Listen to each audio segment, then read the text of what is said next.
تمہارا راز تمہارا خون ہے، اس کو صرف تمہاری ہی رگوں کے اندر دوڑنا چاہیے۔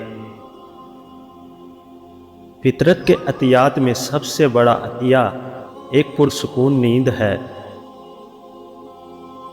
اکثر دل کی اور قسمت کی آپس میں نہیں بنتی، جو لوگ دل میں ہوتے ہیں وہ قسمت میں نہیں ہوتے۔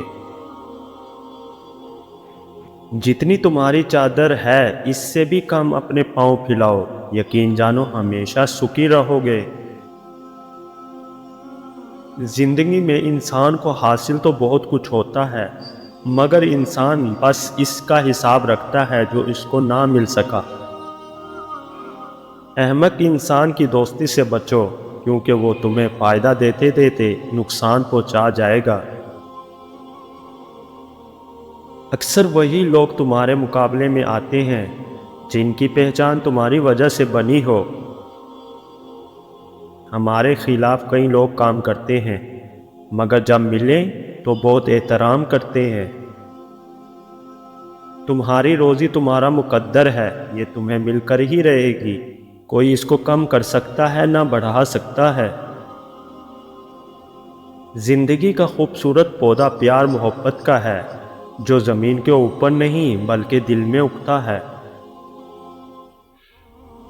روٹی کا لقمہ ہمیشہ چھوٹا لگاؤ اور ہمیشہ اچھی طرح چبا کر کھاؤ، اور کھانا کھاتے وقت دوسروں کے منہ کی طرف بھی نہ دیکھو۔ تعلقات کو مضبوط رکھنے والی چیزوں میں اہم چیز اعتماد ہوتا ہے۔ اگر اس چیز پر بے دھیانی یا بدگمانی کا زنگ لگ جائے تو رشتے کمزور پڑ جاتے ہیں۔ جو انسان کسی کا دل دکھاتا ہے، بہتر ہے وہ اپنی باری کا انتظار کرے۔ دنیا کے اندر بہترین جگہ اپنی اوقات کے اندر رہنا ہے، جو اس سے باہر نکلتا ہے وہ گھاٹے میں رہتا ہے۔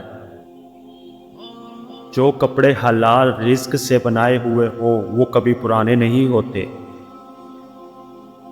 فارغ وقت اپنے گھر میں گزارو، اپنی زبان کو قابو کے اندر رکھو اور اپنی غلطیوں پر ندامت والے آنسو بہاؤ، بس تم نجات پاؤ گے۔ بیٹی کی رخصتی کے بعد فیملی کا کوئی بھی فرد ایک بار سورہ یوسف شریف پڑھ کر اپنی بیٹی کے اچھے مستقبل اور میاں بیوی کی محبت کے لیے دعا مانگے، انشاءاللہ بیٹی اپنے گھر ہمیشہ خوش رہے گی۔ آج کے نوجوان 16 سال تعلیم حاصل کرتے ہیں صرف نوکر بننے کے لیے۔ عرق گلاب کے اندر شہد ملا کر چہرے پر لگاؤ، رنگ دودھ جیسا سفید ہو جائے گا اور چہرہ جوان نظر آنے لگے گا۔ رشتے جلدی ٹوٹنے کی وجہ یہ ہے کہ ہم ایک دوسرے کو سمجھتے کم اور پرکھتے زیادہ ہیں۔